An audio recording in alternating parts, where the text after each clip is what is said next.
How's it going, guys, and welcome to Gaming Evolved. I'm Shifty Cow, and in today's video, as you can probably tell by the intro, we're going to be teaching you guys how to MLG quickscope. So whether or not you're just a filthy casual peasant mutt who's trying to impress his friends for this, or you're a very experienced mountain goat who's learned the ways of camping up on hills, but you want to learn how to quickscope, this guide is for you. So without any further ado, guys, let's hop into it.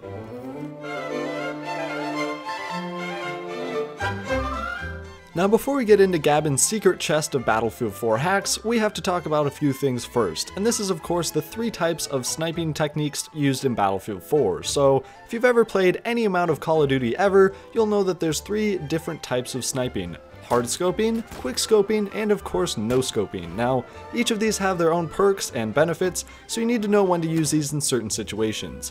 Hard scoping is by far the most popular type of sniping and requires a very high amount of accuracy while requiring very little MLG skill and also being very effective at taking people out at range. So right next to that you have quick scoping, which is very effective at close to medium range, really playing the objective with quick scoping, and that requires moderate accuracy and a very high amount of MLG skills because you're going to be bouncing around people and you have to prioritize targets very quickly.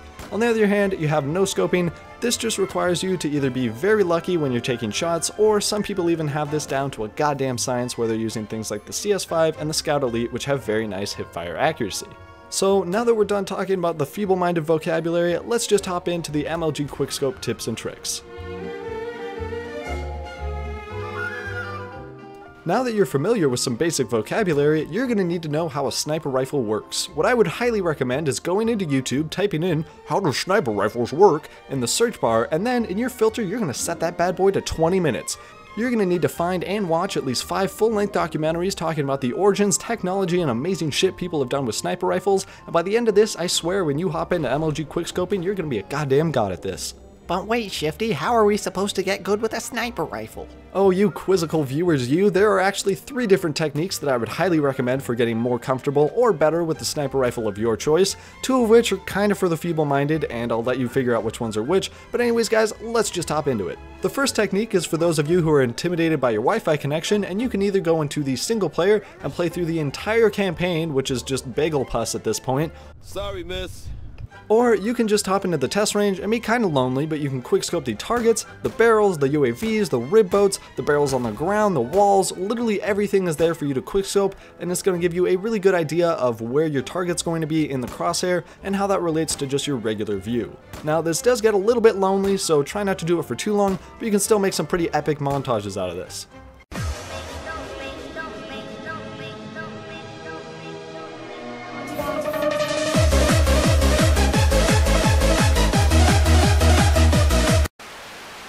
Now, this next technique requires you to sneak into your drug dealer stepdad's bedroom and steal his holy piece of plastic to rent a server, or you could just play on an unoccupied server. But you're going to try and get a couple of your friends together and just quickscope in a server together. It does require you to have friends, which once again is kind of an obstacle for a lot of people. But anyways, if you can find a low occupancy or a low population server, just try and quickscope on that where there's going to be a lot less action and a lot less stuff to worry about. It's really just something that's going to help a lot when you're trying to hit moving targets, and also figure out how people like to avoid bullets and where they like to move or bounce, or what type of techniques people use so you can compensate for that. So whether or not you just hop into an empty server with some friends, or you rent your own server because your dad's a lawyer and you have khakis and you're just chilling around in your salmon button-up shirt, it really doesn't matter as long as you can get some good live practice, and honestly it's going to be a lot less frustrating on a lower population server.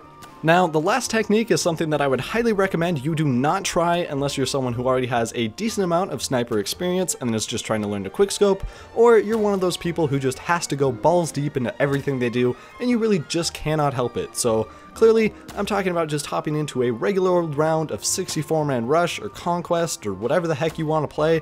You just hop in, try and quickscope, and eventually after 1 or 10 or 20 or 50 or 100, maybe even 500 rounds of Battlefield 4, eventually you will get the hang of it and you will be able to quickscope to the point where you can just go on some insane kill streaks and be named the Great Sir Lancelot.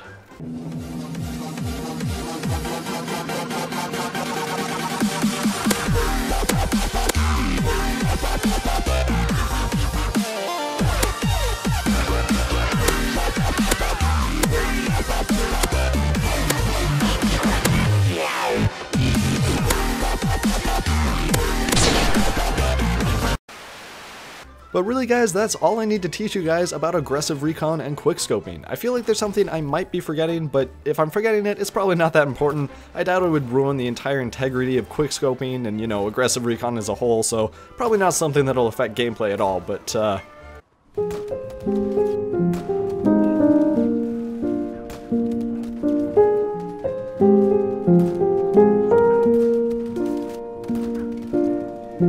So that's pretty much it for this video, guys. Hopefully you did enjoy and learn something very valuable about quickscoping, because as you probably noticed by now, anything with the name MLG in it is just utter garbage on YouTube and just spewed feces. But if you did enjoy it, be sure to smack that like button down below. And if you really enjoyed it, be sure to subscribe, as we do post daily, and sometimes it's funny stuff like this, or battlefield commentaries, or montages, or really just whatever. But until next time, guys, stay buttery.